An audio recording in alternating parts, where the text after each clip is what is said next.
ಓಂ ಸಾಯಿರಾಮ್, ಓಂ ಸಾಯಿನಾಥಾಯ ನಮಃ. ಎಲ್ಲರಿಗೂ ನಮಸ್ಕಾರ. ಯಾರೆಲ್ಲ ನಮ್ಮ ಸಾಯಿ ತ್ರಿಲೋಕೇಶ್ ಚಾನೆಲ್ನ ವೀಕ್ಷಿಸ್ತಾ ಇದ್ರು ದಯವಿಟ್ಟು ಸಬ್ಸ್ಕ್ರೈಬ್ ಮಾಡಿ ಹಾಗೂ ಸಪೋರ್ಟ್ ಮಾಡಿ. ವೀಕ್ಷಕರೇ, ಇಂದು ನಾವು ಶ್ರೀ ಗುರು ಚರಿತ್ರೆಯ ಮೊದಲನೆಯ ಅಧ್ಯಾಯದಲ್ಲಿ ಏನಿದೆ ಎಂದು ತಿಳಿದುಕೊಳ್ಳೋಣ ಬನ್ನಿ. ಮೊದಲನೆಯ ಅಧ್ಯಾಯ ಮಂಗಳಾಚರಣೆ. ಶ್ರೀ ಗುರುಚರಿತ್ರೆಯು ತ್ರಿಮೂರ್ತಿ ಸ್ವರೂಪನಾದ ಶ್ರೀ ದತ್ತಾತ್ರೇಯನ ಅವತಾರಗಳ ಮಹಿಮೆಯ ಕಥೆಯಾಗಿದೆ.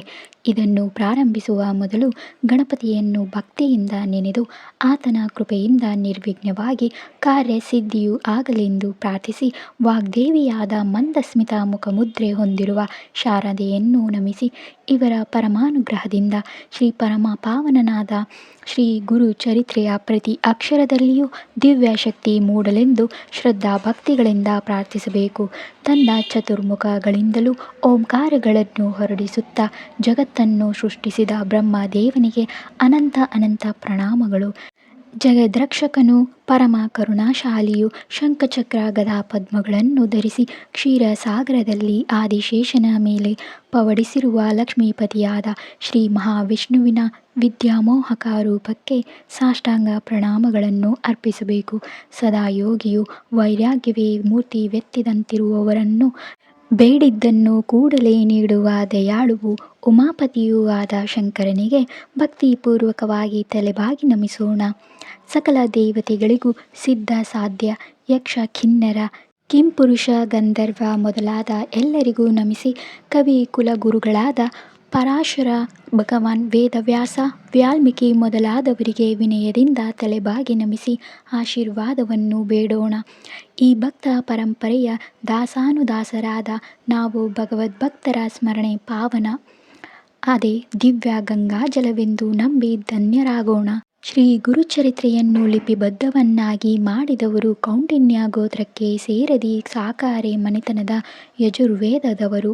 ಇವರಲ್ಲಿ ಗಂಗಾಧರ ರಾಯರ ಮಕ್ಕಳಾದ ಸರಸ್ವತಿ ಎಂಬುವವರೇ ಶ್ರೀ ಗುರುಚರಿತ್ರೆಯನ್ನು ಅಮೂಲ್ಯ ಗ್ರಹವಾಗಿ ರಚನೆ ಮಾಡಿದರು.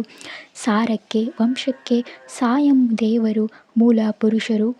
ಅವರು ಶ್ರೀ ಗುರುಗಳ ಪರಮಾನುಗ್ರಹಕ್ಕೆ ಪಾತ್ರರಾದವರು. ಅವರ ಜ್ಯೇಷ್ಠ ಪುತ್ರರಾದ ನಾಗನಾಥರಿಗೆ ದೇವರಾಯರೆಂಬ ಪುತ್ರರಿದ್ದರು. ಅವರ ಮಗನೇ ಗಂಗಾಧರ ರಾಯರು. ಚಂಪಾದೇವಿಯು ಇವರ ಪತ್ನಿ.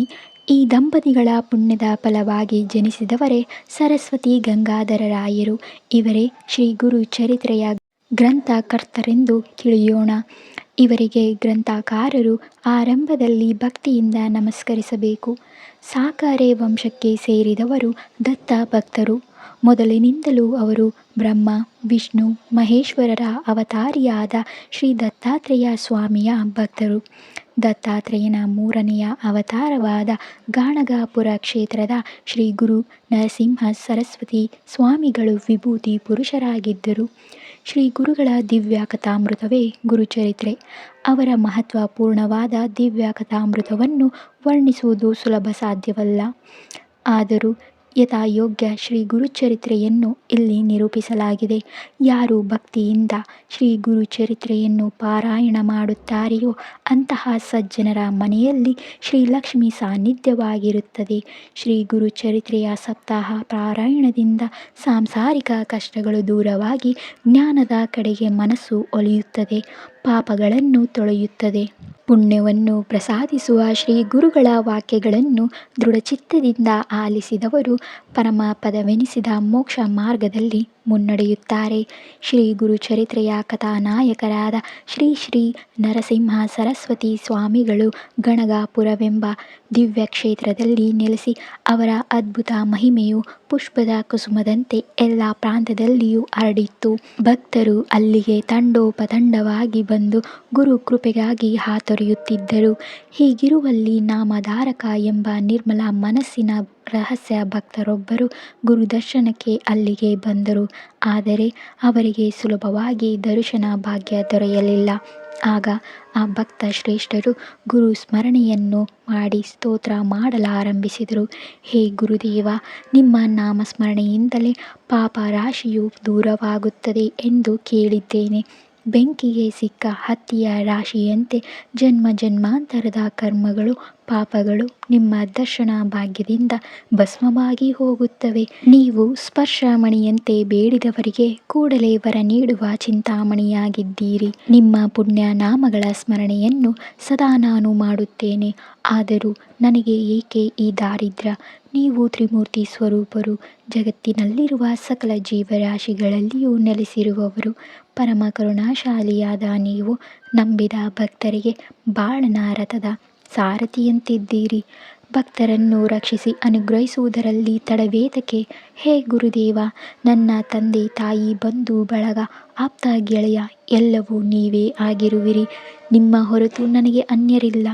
ಸರ್ವಶಕ್ತನು, ಸರ್ವಜ್ಞರು, ತ್ರಿಮೂರ್ತಿಗಳ ಸ್ವರೂಪರು, ತ್ರಿಕಾಲಜ್ಞಾನಿಯು, ತ್ರಿಗುಣಾತೀತರು ಆದ ನಿಮಗೆ ನನ್ನಂತಹ ಅಲ್ಪನ ಮನಸ್ಸಿನ ದುಃಖ ತಿಳಿಯದೆ, ಹಸಿದ ಮಗುವಿನ ಕೂಗು ಕೇಳಿಸದೆ, ಹಿಂದೆ ಕೃತಯುಗದಲ್ಲಿ ಪ್ರಹ್ಲಾದ ರಾಜನ ಮೊಮ್ಮಗನಾದ ಬಲಿ ಚಕ್ರವರ್ತಿಯು ಇಡೀ ಭೂಮಂಡಲವನ್ನೇ ನಿನಗೆ ಧಾರೆ ಎರೆದು ಕೊಟ್ಟರೂ ನೀನು ಅವನನ್ನು ಪಾತಾಳಕ್ಕೆ ತುಳಿದಿಯಲ್ಲವೇ? ಭಕ್ತನಾದ ಬಾಲಕ ಧ್ರುವನಿಗೆ ಶಾಶ್ವತ ಸ್ಥಾನವನ್ನೇ ಕರುಣಿಸಿದೆಯಲ್ಲವೇ? ಸ್ವರ್ಣಮಯವಾದ ಲಂಕಾ ನಗರಿಯ ಆಡಳಿತವನ್ನು ಒಬ್ಬನಿಗೂ ಕೊಟ್ಟು ಅವನ ಸ್ತ್ರೀ ವ್ಯಾಮೋಹವೇ ಅವನನ್ನು ಹಾಗೂ ಇಡೀ ನಗರವನ್ನೇ ಸುಡುವಂತೆ ಮಾಡಿದೆಯಲ್ಲವೇ? ಭೂಮಂಡಲದ ಕ್ಷತ್ರಿಯ ವಂಶವನ್ನೇ ಕೊಚ್ಚಿ ಹಾಕಿ ಅವರ ಸಂಪತ್ತನ್ನು ಬ್ರಾಹ್ಮಣರಿಗೆ ದಾನ ಮಾಡಿದೆಯಲ್ಲವೇ? ಈ ಬಲಿ, ಹನುಮಂತ, ಧ್ರುವ ಬ್ರಾಹ್ಮಣರು ನಿನ್ನ ಸಹಾಯಕ್ಕೆ ಪ್ರತಿಫಲವಾಗಿ ಏನನ್ನು ಕೊಟ್ಟರು? ನೀನು ರಮಾಪತಿ, ನಾನು ಕಡುಬಡವ, ನಿನಗೇನು ಕೊಡಬಲ್ಲೆ? ತನ್ನ ತೊಡೆಯ ಮೇಲೆ ಹಾಲನ್ನು ಕುಡಿಯಲು ಮಲಗಿದ ಮಗುವಿನಿಂದ ತಾಯಿಯಾದವಳು ಏನನ್ನಾದರೂ ಬಯಸುತ್ತಾಳೆಯೇ? ನಾನು ದೀನ, ನೀವಾದರೂ 14 ಲೋಕಗಳಲ್ಲಿಯೂ ದಾನಿಯಾಗಿ ದಯಾನಿಧಿ ಎಂಬ ಸಾರ್ಥಕ ಹೆಸರನ್ನು ಹೊಂದಿದ್ದೀರಾ. ಹೇ ಗುರುದೇವ, ನನ್ನ ಪೂರ್ವಜರು ಪರಂಪರೆಯಿಂದ ನಿನ್ನನ್ನು ನಂಬಿ ನಡೆದುಕೊಳ್ಳುತ್ತಿದ್ದಾರೆ. ಅವರು ಮಾಡಿದ ಪುಣ್ಯ ಕಾರ್ಯಗಳಿಂದಲಾದರೂ ನನ್ನನ್ನು ಕಾಪಾಡಬಾರದೆ? ಅವರ ಭಕ್ತಿ ಎಂಬ ಋಣದ ಭಾರ ನಿಮ್ಮಲ್ಲಿ ಇಲ್ಲವೇ? ನೀವು ನನ್ನ ಮೇಲೆ ವ್ಯವಹಾರ ಬುದ್ಧಿಯಿಂದಾದರೂ ದಯೆ ತೋರಲೇಬೇಕು. ನನ್ನ ಮನಸ್ಸಿನ ಅಭೀಷ್ಟೆಗಳನ್ನು ಈಡೇರಿಸಲೇಬೇಕು. ಎಂತಹ ಕಠಿಣ ಮಾರ್ಗವಾದರೂ ಸರಿ, ನಾನು ಅನುಸರಿಸುತ್ತೇನೆ. ನರಸಿಂಹಾವತಾರದ ಸಮಯದಲ್ಲಿ ನೀವು ಪ್ರಹ್ಲಾದ ಕುಮಾರನ ರಕ್ಷಣೆಗೆ ಅವನ ತಂದೆಯನ್ನೇ ಕರುಳು ಬಗೆದು ನಿರ್ದಯವಾಗಿ ಸಂಹರಿಸಲಿಲ್ಲವೇ? ನನ್ನ ಮೇಲೆ ಉದಾಸೀನವೇಕೆ? ನಾನು ಮಾಡಿದ ತಪ್ಪಾದರೂ ಏನು? ತಂದೆ ತಾಯಿ ಬಂಧು ಬಳಗ ಎಲ್ಲವೂ ನೀನೇ ಆಧಾರವಾಗಿರುವಾಗ ನನ್ನ ದುಃಖವನ್ನು ಇನ್ಯಾರಿಗೆ ತೋರಿಕೊಳ್ಳಲಿ? ಅನಾಥ ರಕ್ಷಕ, ಆಪದ್ಬಾಂಧವ, ಸರ್ವ ಪ್ರೇರಕ ಎಂದು ಪುರಾಣಗಳು ನಿನ್ನ ಮಹಿಮೆಯನ್ನು ಹಾಡಿ ಕೊಂಡಾಡುತ್ತಿವೆ. ದೀನನಾದ ನನ್ನ ವಚನಗಳು ನಿಮ್ಮ ಕಿವಿಯನ್ನು ಮುಟ್ಟಲಿಲ್ಲವೇ? ನಿಮಗೆ ನನ್ನ ಮೇಲೆ ಏಕೆ ಕರುಣೆ ಬಾರದು? ನಾಮಧಾರಕನು ಹೀಗೆ ಭಕ್ತಿಪೂರ್ಣವೂ ಭಾವಗಂಭೀರವೂ ಆದ ಮಾತುಗಳಿಂದ ಗುರು ಪ್ರಾರ್ಥನೆಯನ್ನು ಮಾಡಿದಾಗ ಪರಮ ಕರುಣಾನಿಧಿಯಾದ ಶ್ರೀ ಗುರುಗಳು ಹಂಬಲಿಸುವ ಕರುವನ್ನು ಹುಡುಕಿಕೊಂಡು ಬರುವ ಹಸುವಿನಂತೆ ಆತನ ಬಳಿಗೆ ಬಂದು ದರ್ಶನ ನೀಡಿದರು. ನಾಮಧಾರಕನು ಶ್ರೀ ಗುರುಗಳ ಪಾದದಡಿಯಲ್ಲಿ ಆನಂದದಿಂದ ಹೊರಳಾಡಿ ಅವನ ಪಾದಧೂಳಿಯನ್ನು ತನ್ನ ಶಿರದಲ್ಲಿ ಧರಿಸಿ ಆನಂದ ಬಾಷ್ಪಗಳಿಂದ ಶ್ರೀ ಗುರು ಚರಣಗಳಿಗೆ ಅಭಿಷೇಕ ಮಾಡಿದನು. ತನ್ನ ಹೃದಯ ಮಂದಿರದಲ್ಲಿ ಗುರು ಪಾದವನ್ನು ಧರಿಸಿ ಪೂಜಿಸಿದನು. ಪ್ರೀತಿಯಿಂದ ಭಕ್ತಿಯಿಂದ ಪ್ರೀತರ ಶ್ರೀ ಗುರುಗಳು ನಂಬಿದ ಭಕ್ತನಾದ ನಾಮಧಾರಕನ ಹೃದಯದಲ್ಲಿ ನೆಲೆಸಿದರು ಎಂಬಲ್ಲಿಗೆ ಮಂಗಳಾಚರಣಿ ಎಂಬ ಗುರು ಚರಿತ್ರೆಯ ಮೊದಲನೆಯ ಅಧ್ಯಾಯ ಸಂಪೂರ್ಣವಾಯಿತು. ಎಲ್ಲರಿಗೂ ಧನ್ಯವಾದಗಳು.